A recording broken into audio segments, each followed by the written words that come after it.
घर में मनुष्य का मांस पकाया जाने लगा। संत ब्राह्मण दुखाए जाते हैं, मारे पीटे जाते हैं, कत्ल किया जाने लगा। महात्मा की जटा साफ कराई जाने लगी। अरे जहां कहूं देखाई बड़ बड़ बाबा सबकी जटा दे दूरवा।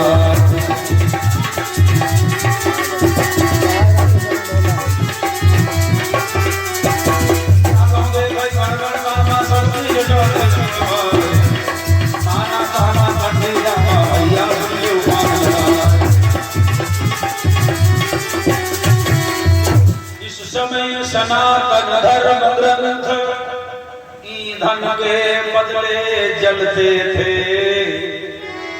तो काहे गाय देख लीजिए जो मजिया बजाए है ये कहियो जो के कही है कि आला ना। हां तुम चलो वाली भाई देंगे अब हर समय गए तो फिर मैं चटनी खाते और बीच में देखो राजी का बोलो सच्चिदानंद भगवान की। जिस समय सनातन धर्म ग्रंथ ईंधन के बदले जलते थे, उस समय देव प्रतिमाओं पर निःसंग हथौड़े पड़ते थे।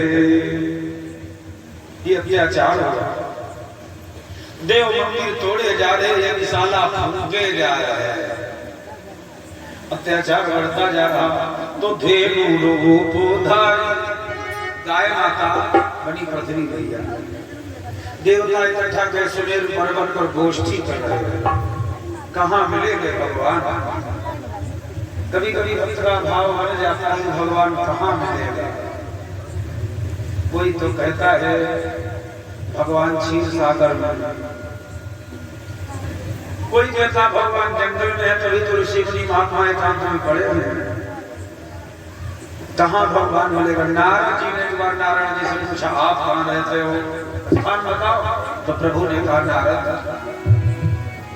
नाहं वसामि वैकुंठे योगी नाम हृदयेन चा मद्भक्ता यत्र गायन्ति तत्र तिष्ठामि नारद। मेरा वास वैकुंठ में नहीं है, योगी नाम हृदय में जा। मेरा वास बड़े बड़े योगियों के हृदय में नहीं है, फिर कहाँ है? मद्भक्ता यत्र गायन्ति, जहाँ पर भक्त लोग मेरे नाम का गुणगान करते हैं। सांवरे से मिलने का, कान्हा जी से मिलने का सत्संग ही बहाना है। सांवरे से मिलने का सत्संग ही बहाना है। सांवरे से मिलने का सत्संग ही बहाना है। सांवरे से मिलने का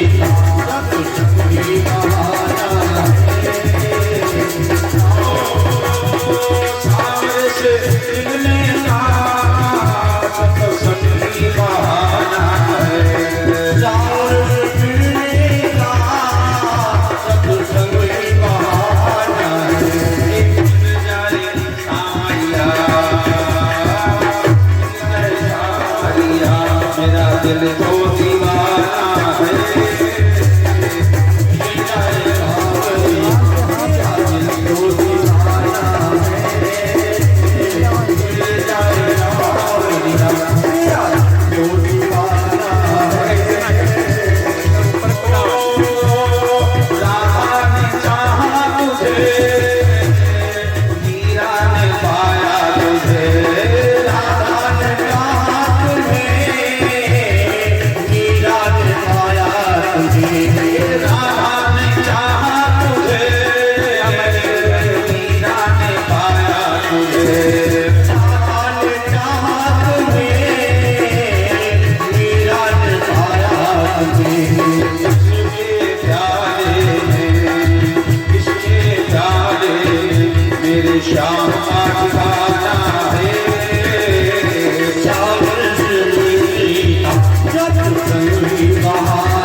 बैठे गोष्ठी कर रहे थे तो किसी ने कहा सुमेरु पर्वत की गुफा में टटोलो, कोई बोला नंदन वन में देखो, कोई बोला पहाड़ के शिखर में देखो, किसी ने कहा गंगा की तराई में देखो, जंगल में देखो, महात्माओं के आश्रम में देखो। शंकर जी भी बैठे, देखो सब चमचम डाल रहे बोल रहे थे, ज्यादा लोग बोलने लगे और उसमें आप भी कुछ बोलने का मन करो तो बोलो क्या तुम्हारी बात का असर समाज में नहीं पड़ेगा, कोई सुन पाएगा ये क्या कहेंगे? कब बोलो जब सबको बोलना बंद हो जाए, जितने लोग बोलते हैं वो बोल रहे हो, जब सबको बोलना बंद हो जाए तब आप बोलो, तब तुम्हारी बात का असर पड़ेगा। हाँ आपने ठीक कहा। शंकर जी ने कहा पार्वती जब सब बोल के अघाई गए तब मैंने कहा क्या कहा? अरे भाई बताओ कौन सी ऐसी जगह है जहाँ भगवान है नहीं? कौन सी ऐसी जगह है? भैया करण सिंह जी के द्वारा ये 100 मुद्रा श्रद्धा समर्पित है, 101 मुद्रा मंगल का। कौन सी ऐसी जगह है जहाँ भगवान नहीं है? यही बात तुलसीदास कहते जरा गौर करो।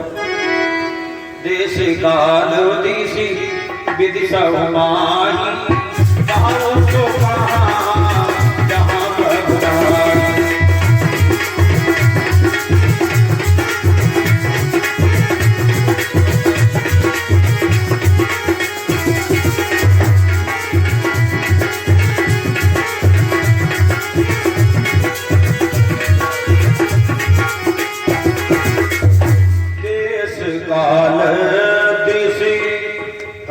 भगवान है और हरि व्यापक सर्वत्र समाना, प्रेम प्रकट हो ही मैं जान।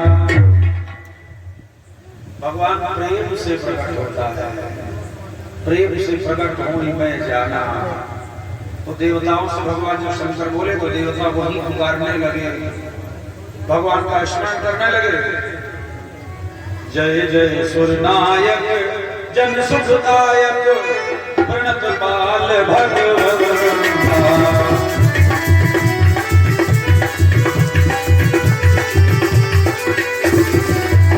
जय जय सुरनायक जन सुखदायक प्रणत बाल भगवत। गोदी हितकारी जय असुरारी शिव सुखा प्रिय भगवान।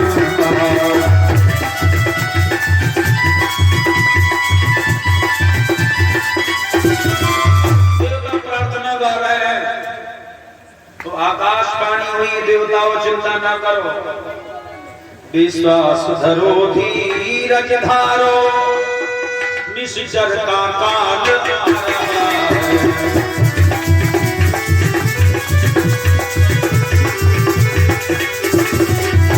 विश्वास धरो धीरज धारो, निश्चर का काल आ रहा है। पृथ्वी का भार उठाने को अब खुद भूपाल आ रहा है।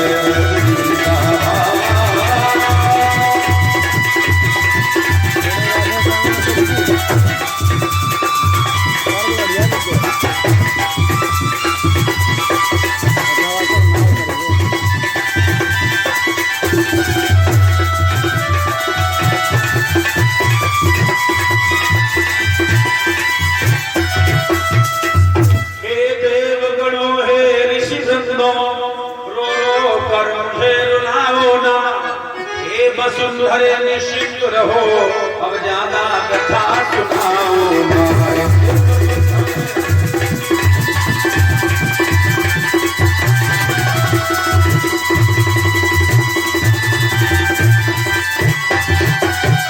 आकाशवाणी हुई है और देवताओं से फिरता जाओ तुम भी भूमि पर, धरो याद वीरू, आऊंगा यदुवंश में बनकर यादव भू।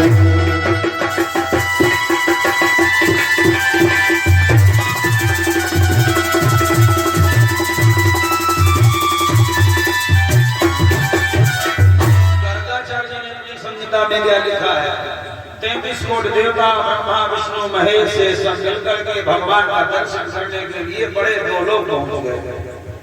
गोलोक में क्या देखते हैं, गेट पर एक सखी खड़ी है जिसके हाथ में एक सुंदर सोने की छड़ी है। देवताओं में सबसे आगे भगवान नारायण श्री हरि विष्णु जी खड़े हैं।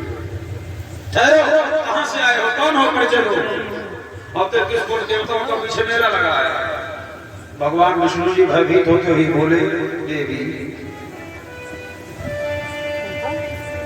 बोले विष्णु, हे सखी सुनो, हम उस ब्रह्मांड से आए हैं 12 कमठ बामन कच्छप जहाँ कपिल देव जी जाए हैं।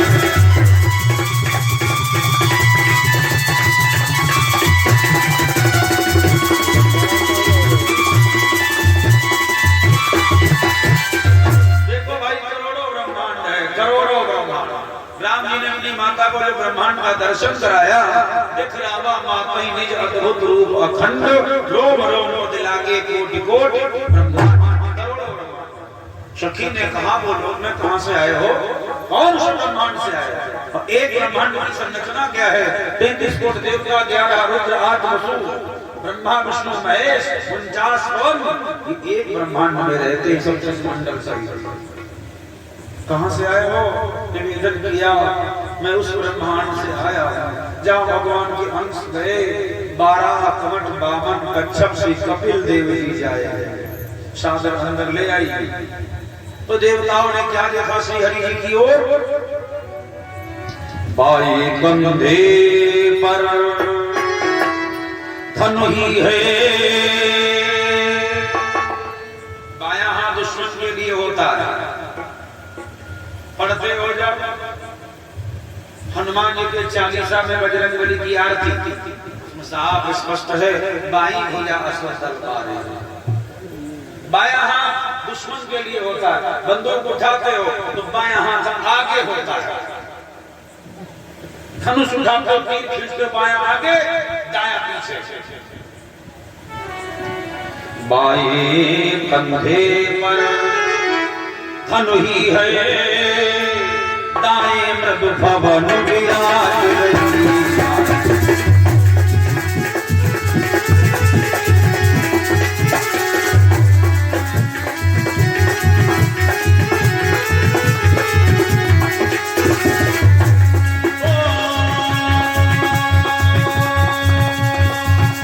बाएं कंधे पर धनु ही है, विराज रही।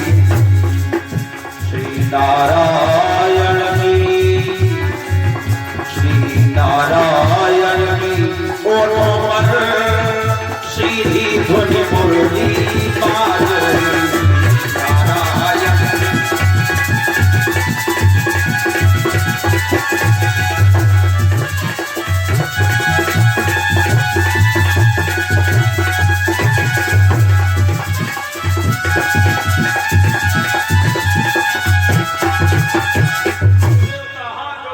प्रार्थना गाने लगे, सरकार हमारी मदद करो, कंस के अत्याचार से हम जिंदा नहीं रह सकते।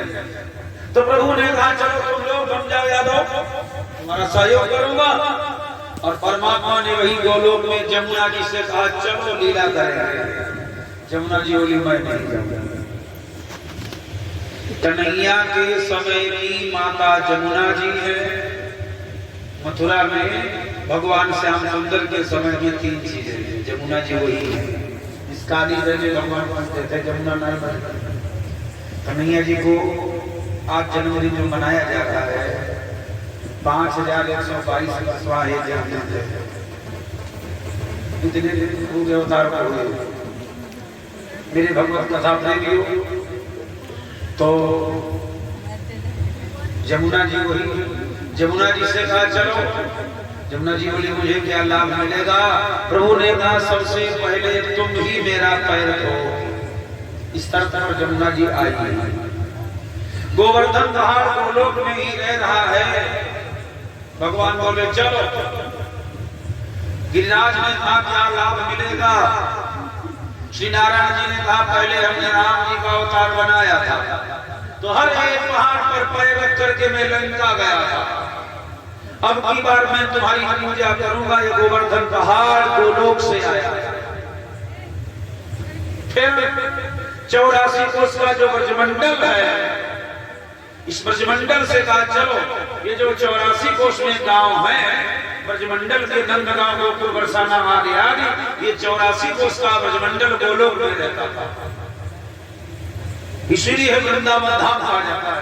जो वृंदावन है ये श्री माता राधा जी का हृदय है और इस हृदय में भगवान गोविंद का वास है। चलो लीला करना।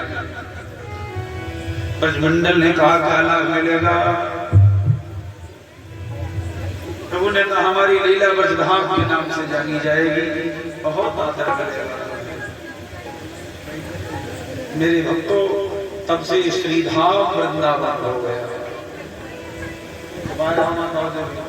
तुम्हारे समझ का उनका यह ध्यान है कि साथ सामने दुकान पर टिकुली बनता छाछी बोलो सच्चिदानंद भगवान की। पलंग समय नहीं बोल रहे, बोल रहे घटना में सबकी खड़ी। हाँ भाई, ये माताएं देवियां बोलती हैं और फिर भी इनको ये ध्यान है कि हम बोलने ना आए। एक श्रीमान जी के 4 पत्नी थी, तो 4 तुलाती थी। लेकिन उनकी ऐसी थी तो अपनी पत्नियों से बोले बोलना नहीं, तो कहा ठीक है। सब्जी बनी बैगन की, तो 4 भोजन में तो सहयोग में लग, भोजन परोस दिया, बोला ना। तो एक कढ़ाई से करी कुछ समझी थी ठंडी थी भोजन को छोड़ दे पड़ता हूँ। तो सही कह दवाई डाटा डाटा होते थे और चाट नहीं बना। तो ये काले चुप चुपचे तो वहाँ बैठे थे, भाव बोल रहे न बोलो।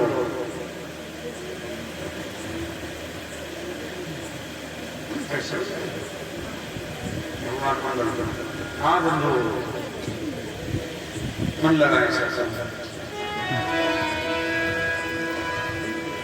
ये कन्हैया जी के समय का वृंदावन धाम वही है, गोवर्धन पहाड़ वही है, जमुना जी वही है और माता कात्यायनी जी की प्रतिमा वही है। जिन माता कात्यायनी की पूजा गोपियों ने दिया था कन्हैया को पति बनाने के लिए। ओ कात्यायनी जाविद्महे कन्या कुमारी धीमहि तन्नो दुर्गा प्रचोदयात्। श्री राम जी के समय में अयोध्या में एक चीज है, क्या? सरजू माता वही है, सरजू माता। प्रभु ने आदेश कर दिया देवताओं जाओ जाओ तुम भी भूमि पर, हाय धरो जात वीर। तो आऊंगा यदुवंश में बन हरियाणा।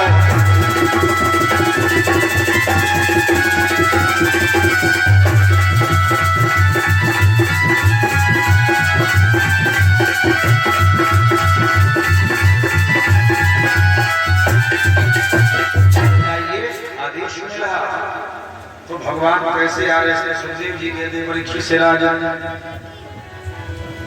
मथुरा में पूर्व की बात बताता था। ये मथुरा साम्राज्य सूर्य वंश के अधिकार में था। सूर्य वंश की शाखा चंद्रवंश है। फिर ये मथुरा लवणासुर के अधिकार में आया। शत्रुघ्न जी ने मार डाला, सूर्य वंश का फिर हो गया। और जब सूर्य वंश से शाखा आगे बढ़ी, चंद्रवंश आया, तो बंटवारा में यह मथुरा जैसा साम्राज्य चंद्रवंश को मिला। चंद्रवंश के राजा हुए आहूत महाराजा के बेटे हैं, जिनका नाम उग्रसेन है। उग्रसेन 2 भाई हैं। बड़ा राजा है उग्रसेन और छोटे भाई का नाम देवक है। महाराजा उग्रसेन के 5 बेटियां हैं और 9 बेटे हैं। जिन 9 बेटों में उग्रसेन का ये बेटा कंस सबसे बड़ा है। कंस बड़ा है, 8 इससे छोटे। हद से ज्यादा दुलार जीवन के लिए दुखदाई है। 5 वर्षे दुलाड़ेत 10 वर्षे ताड़ेत 16 वर्ष पुत्र मित्रम समाज बादरेत। बेटे का दुलार 5 साल तक ही किया जाए। बात ये नहीं है कि बात क्या उस पर डंडा हंसना चलेगा, ऐसा नहीं है। 5 साल के बाद उसका आगे का जो जीवन है ये ताड़ने का समय होता है। उसको अच्छी तालीम, ताड़ना मतलब तालीम, इसे लिखा है ढोल गवार शूद्र पशुनारी सकल ताड़ना के अधिकारी। तो ताड़ना मतलब मारना नहीं है, ढोल मतलब तालीम नहीं दी जाएगी। और जो गंवार व्यक्ति है उसको तालीम दी नहीं जाएगी, सुधरेगा। तो ऐसे ही ताड़ना शब्द है सकल ताड़ना के अधिकारी। जो लोग आयु बच्चे की बढ़ती जाती है और उसको अच्छा सुझाव नहीं देते, दुलारन करे, बेटा चाहे ना शरारत कर दे, चाहे इतना अत्याचार कर दे, चाहे जहाँ आगे लगा दे वहां तरीका डांटी नहीं दे, तो एक दिन उन माता पिता को बहुत रोना पड़ता है, बहुत रोना पड़ता है। उग्रसेन का ये लाडला बेटा कंस जब धीरे धीरे 11 वर्ष का हो गया तो एक दिन अकेले चल देता है। कहाँ महिष्मती देश में पहुंचा। भयउ अकेल खुशी मन भयउ तो महिष्मती देश का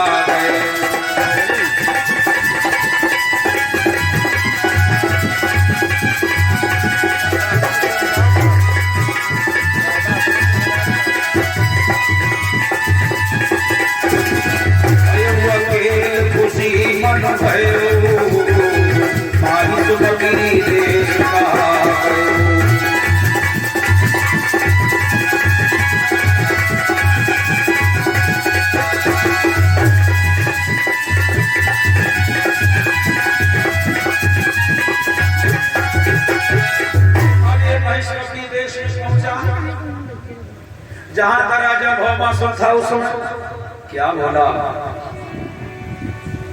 अच्छे परिवार के जो बालक होते कहीं जाते हैं तो अपने माता पिता को गार्जियन को बता के जाते।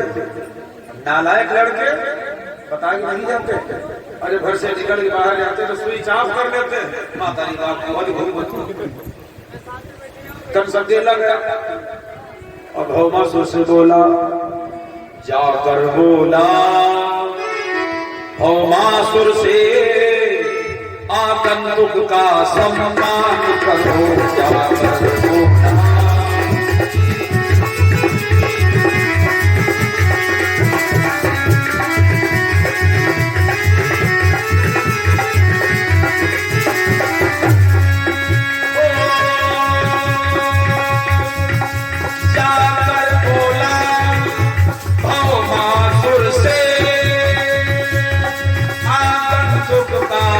सम्मान करो, हम तुमसे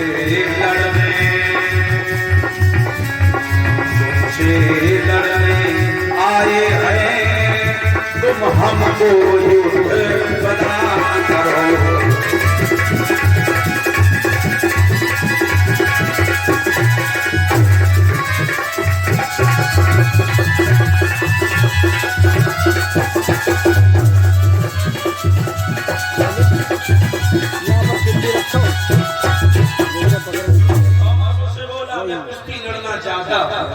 तो भौमासुर ने बहुत से वीरों को बुलाया। 10-11 साल का लड़का क्या करेगा, किंतु कंस ने सबको पकड़ लिया। भौमासुर के 4 बेटे थे, सब चारों कंसा वो लड़े, वो भी कंस के द्वारा घायल हुए, परास्त हो गए। और भौमासुर के पुत्रों को मारने के लिए कंस बढ़ा, नहीं बकासुर वीर आ गया। बकासुर बोला अब हम लड़े। उसने पल तो वीर था बकासुर, भौमासुर की राजा। कंस ने बकासुर को भी पलट दिया, निकाली कटार, जब सीने पर चढ़ करके बैठा बकासुर को मारने तो पूतना आ गई, चरणों में गिर गई, भैया इसे ना मार, ये मेरा भाई है, हम सदा आपकी मदद करेंगे। बोला कंस तूने मुझे भैया कहा है तो तेरा भी आदर हमारी दृष्टि में देवती की तरह है, इसलिए बहन तू मेरी है, बकासुर भाई है। अब चलो हमारे साथ बहन, अब कोई नहीं लड़ाई है।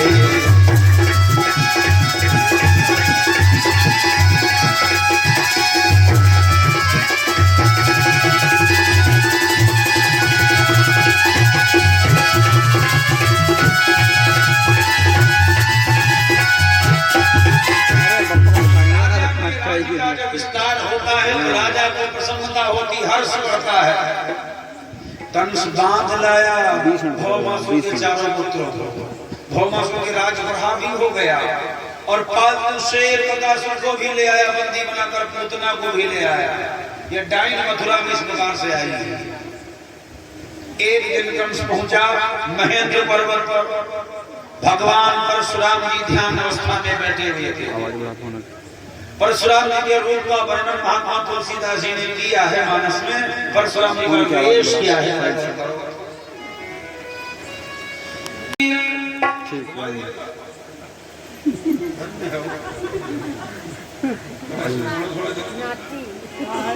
पंखा घुमाई दीजिए। गौरी शरीर भूति फल राजा, भाल विशाल गौरी शरीर भूति फल राजा, भाल विशाल त्रिपुंड विराजा। शशि बदन सुहावा,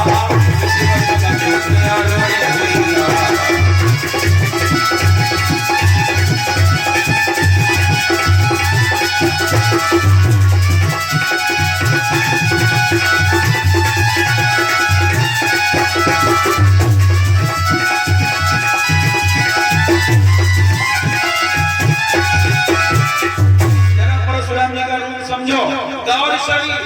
परशुराम जी बहुत गोरे हैं पाउडर की तरह, और ये चिता की भस्म लगाते हैं पूरे शरीर पर। भूत बल राजा, भाल विशाल, जिनका बड़ा मस्तक है, त्रिपुंड विराजा, पूरे मस्तक को लीके होते हैं। 3 लाइनें बड़ी बेड़ी बनाए त्रिपुंड का आया। और क्या रूप है?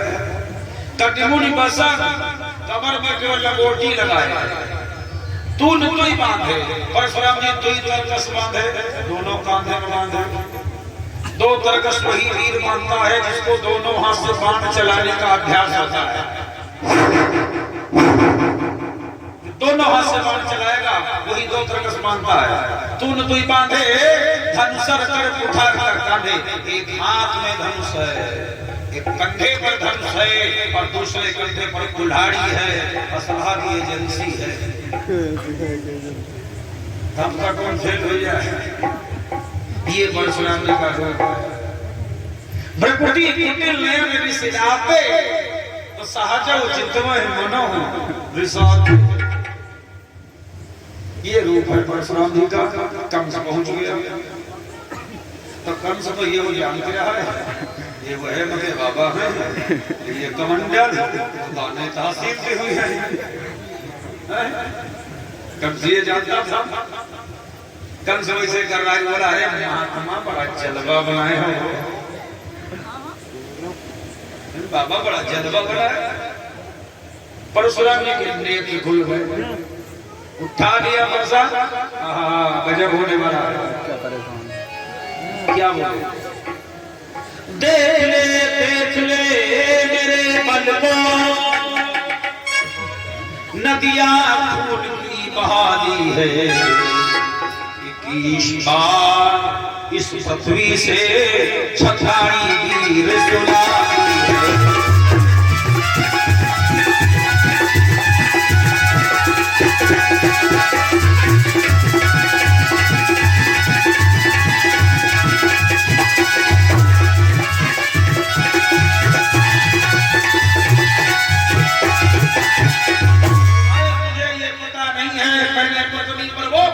मचाया कि मैंने हाय हाय हर्ष मिटा दिया। कंस को अपने लगा क्षमा कर दो बाबा। परशुराम जी ने कहा तूने हमारा ध्यान भंग कर दिया है, क्षमा मांग रहा है। ले धनुष ले जा। और याद रखना, जो उस धनुष को तोड़ेगा वही तुझे मारेगा।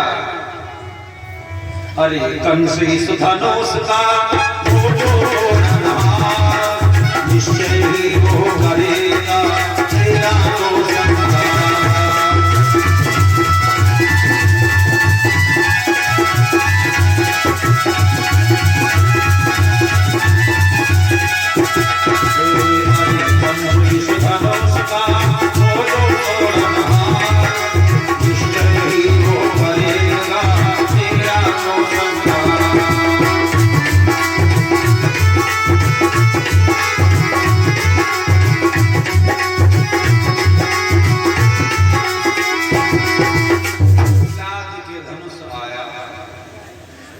राजा से बोला, पिताजी महात्मा परशुराम जी ने कहा जो धनुष तोड़ेगा वही तुम्हें मारेगा। कुशेन राजा ने कहा शस्त्र का बंद कराया, जा बंद करके कभी निकालना नहीं, तब का वो धनुष पड़ा। वही धनुष मेला कंस ने कराया था। एक और बात बताऊं, जब धीरे धीरे कंस 12-13 वर्ष का हो गया, तब ये अपना विचार बना करके मगध देश में पहुंचा। क्यों? मगध सम्राट जरासंध के पास में एक हाथी था जिसका नाम था कोयलिया पील। और कोयलिया पील ने जंगल के बड़े बड़े हाथियों को परास्त कर दिया, शेर का जबड़ा फाड़ दिया, जंगल के बड़े बड़े वृक्ष अपनी सूंड से उखाड़ दिया। मगध देश के राजा जरासंध ने बनाए कि जुगाड़ हाथी पकड़वाया, लंगर डलवा दिया और अनाउंस करा दिया, जो हाथी से वीर युद्ध करेगा उसके साथ में मैं अपनी बेटी का विवाह करूंगा। पहले ऐसे प्रतिज्ञाबद्ध विवाह होते थे। 2 बेटियां थी मगध के राजा जरासंध की, हस्ती और प्राप्ति। उस कंस ने जाना कहा चलो हम जाते हैं, ये मूर्ख कंस पहुंच गया और का खोल दो हाथी। हाथी चिंगारता हुआ दौड़ा तो कंस ने मारी छलांग उसके सिर पर चढ़ गया और 2 भूसा के प्रहार से हाथी को धराशायी कर दिया। चिंगारता हुआ हाथी बेहोश हो गया। जरासंध दौड़ करके वीर कंस को गोद उठा लेता है और क्या किया, एक बेटी नहीं फिर 2 बेटियों का विवाह कर दिया। तब मगध नरेश निहर्षित हो अपने घर पर उत्साह किया।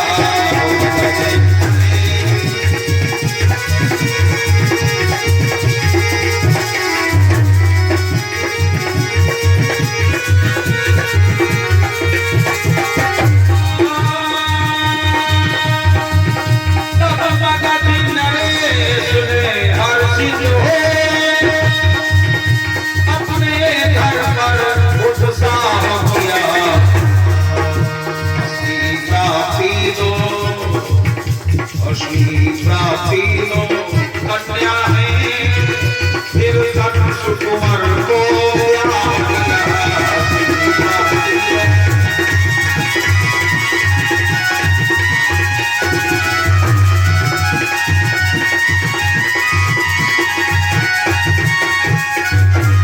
कंस का विवाह हो गया। कंस की 2 पत्नी बनी है मगध देश के राजा जरासंध की बेटी अस्ति और प्राप्ति है। मथुरा राजा कंस के 8 भाइयों का विवाह हुआ, कंस की 5 बहनों का विवाह हुआ। कंस के चाचा देवक हैं, उन महाराज देवक के 5 बेटे हैं, उनका विवाह हुआ। देवक के 7 बेटियां हैं जिनमें देवकी सबसे छोटी है। 6 कन्याओं का विवाह महाराज देवक ने सूर्यसेन के पुत्र वसुदेव जी के साथ किया। ये आनंद बंधु के नाम से जाने जाते थे, बाद में इनका नाम वसुदेव हो गया। उनके साथ कर दिया। जब देवकी विवाह का योग्य हो गई, बेटी विवाह का योग्य कब हो जाती है? हम तो आज के गवर्नमेंट रेडियो का प्रचार नहीं कर रहे हैं, 18-21 वाली बात नहीं। शास्त्र की सम्मति क्या है? बेटिया विवाह का योग्य कब होती है? अष्टाधिका भवेत गौरी 9 वर्षे चारोहिणी 10 वर्षे भवेत कन्या अर्धवृद्धं रजस्वला सम्प्राप्ते एकादशे वर्षे यान कन्या विवाहिता मासे मासे विवाहता नरकं तस्वंदे सोहणता 8 वर्ष की बेटी गौरी के समान वंदनीय होती है 9 वर्ष की कन्या रोहिणी के समान होती है 10 वर्ष में पूर्णतया कन्या हो जाती है 10 वर्ष के बाद बाप को अपनी बिटिया के विवाह के बारे में विचार करना चाहिए करता है देवकी धीरे धीरे बड़ी हो रही है बेटी के देह का चाल चक्र सिर पर बढ़ता जाता है जब बेटी युवा हो जाती है विवाह के योग्य हो जाती है तब बाप को ये मालूम होता है कि हम किसी बिटिया के बाप हैं अब क्या करें वैसे बिटिया होती नहीं है पुत्र होना मनुष्य का कर्ज है जिंदगी भर का खर्चा दो मर जाओ प्रॉपर्टी वापस नहीं पुत्र कर्ज है बेटी धर्म है बेटी नहीं है तो धर्म नहीं कर सकता दूसरे को व्यक्ति देता है तो एक बदले की भावना कि हमने वहां 2000 दिया हमारा वापस आ जाएगा बेटी के विवाह में जो खर्चा करते हो कोई बदले की भावना है कि हमारे समझे जी हमारा 5 साल बाद घुमाई देके 15 लाख तुम भी खर्चा करो तो धर्म वही होता है मेरे भाइयों जब देवकी विवाह की होगी बिटिया के विवाह की योगी हो जाती है टेंशन तो तभी होती है हाँ एक बात याद आई एक लड़की का पिता उसका भाई बहुत गरीब परिवार था सोच रहे अब विवाह देखने कहाँ जाए बड़ी टेंशन चल रही है और ये आज का दहेज ऐसा दानव बना है समाज में प्रवेश कर चुका खाया जा रहा है इस कारण बहुत सी बुद्धिमान कन्याएं होशियार पढ़ी लिखी बेटियां अच्छे घरों में नहीं जा पा रही क्यों दहेज दाना बना घूम रहा है वो कह रहा है करने को शादी जाऊं किसके में द्वार हो दहेज दूल्हा या मोटरसाइकिल तो कंपलसरी है लेकिन अब आगे बढ़ गई बात करने को शादी जाऊं करने को द्वार में दहेज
दूल्हे की मम्मी जी बड़ी नटी मोटी दूल्हे की मम्मी बड़ी नटी मोटी आगे दहेज बाबा सोने की अंगूठी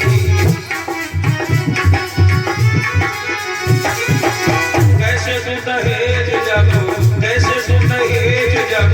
मांगे बेसुमार हो दहेज बाबा दूल्हा मांगे आगे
देवकी का विवाह तय नहीं हो रहा,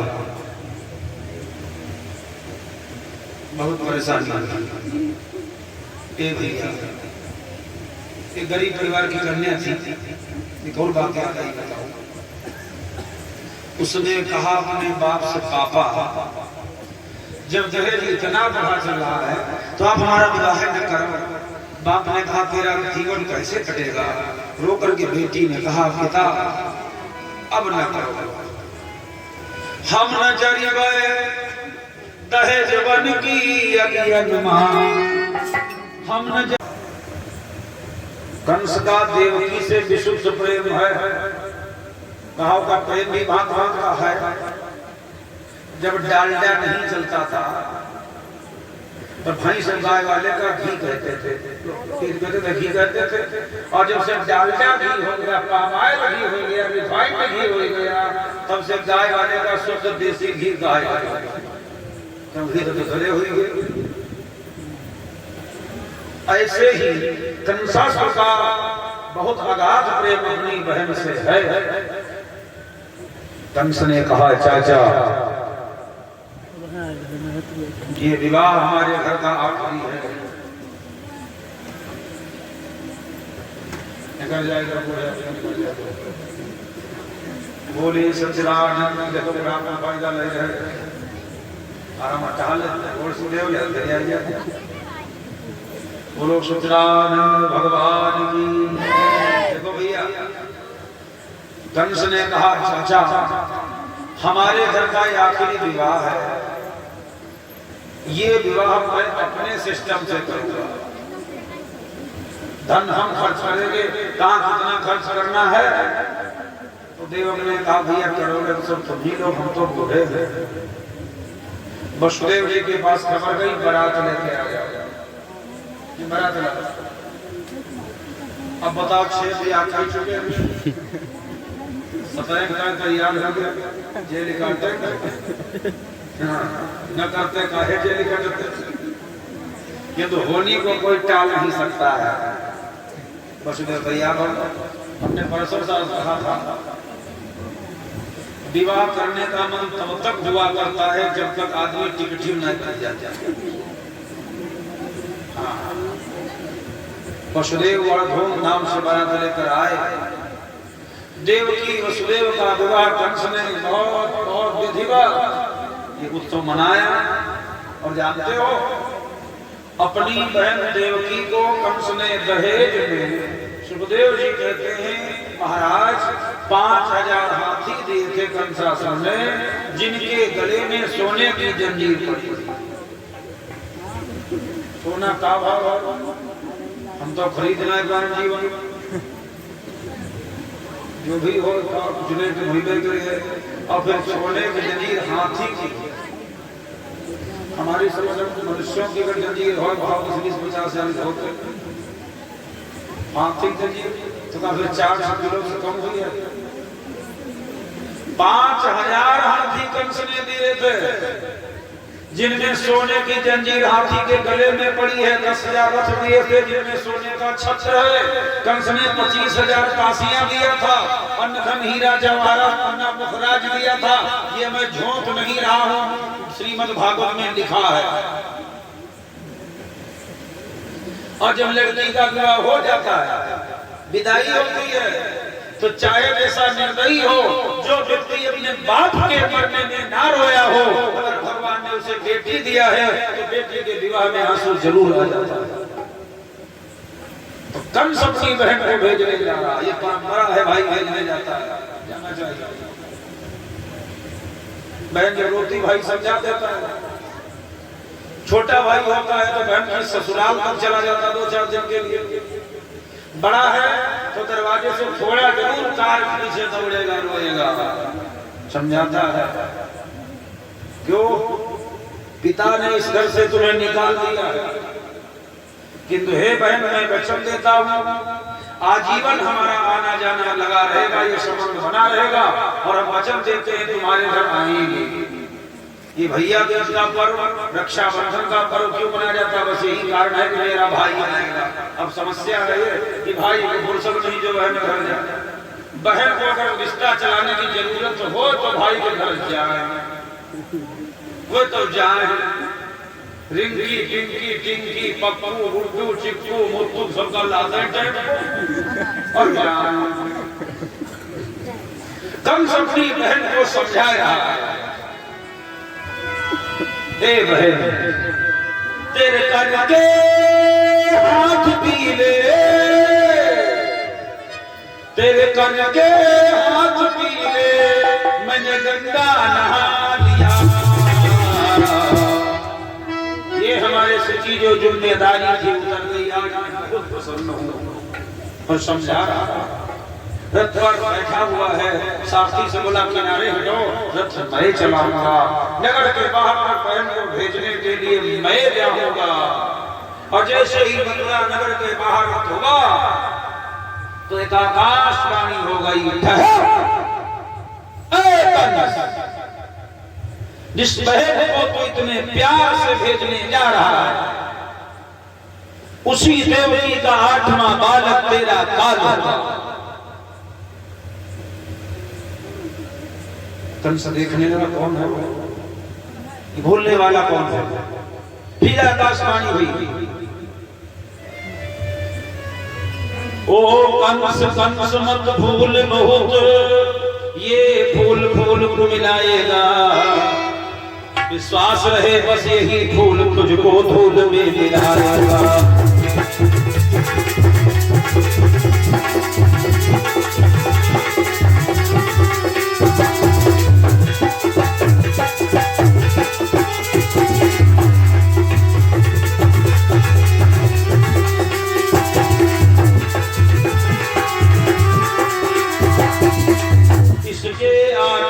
गर्भ वाला देवों का मान बढ़ाएगा, तुझको तेरे मित्रों समेत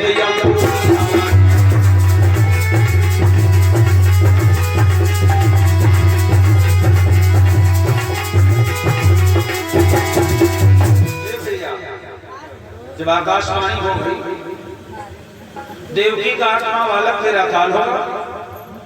तुमको तुम्हारे मित्रों को जमुनी भेज देगा, थोड़े दिन और कर दे। तो कंस ने इधर उधर देखा, कोई दिखाई तो दिया नहीं। चिल्लाया कंस, कौन है सामने आओ।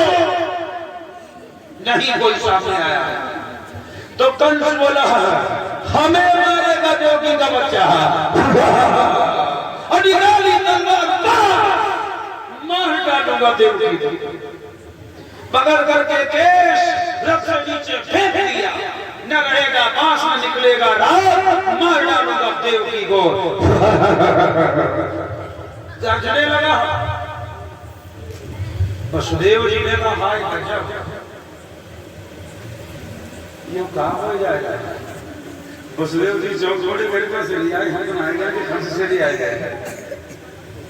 ये सब क्या होने जा रहा है। वसुदेव भी पूछ लिए, अरे भैया कंस कंस कंस। वसुदेव से कहा, दूर रहो दूर रहो। देवकी का 8वां बालक मेरा काल है, मैं इसे जिंदा नहीं छोड़ूंगा। वसुदेव जी ने मन में सोचा, ये मेरी पत्नी है। पत्नी किसे कहा जाता है, छुपाया जाता है। हम सोचे भगवान जन्मोत्सव और हो जाए, जब हल्ले जो हल्का हल्ला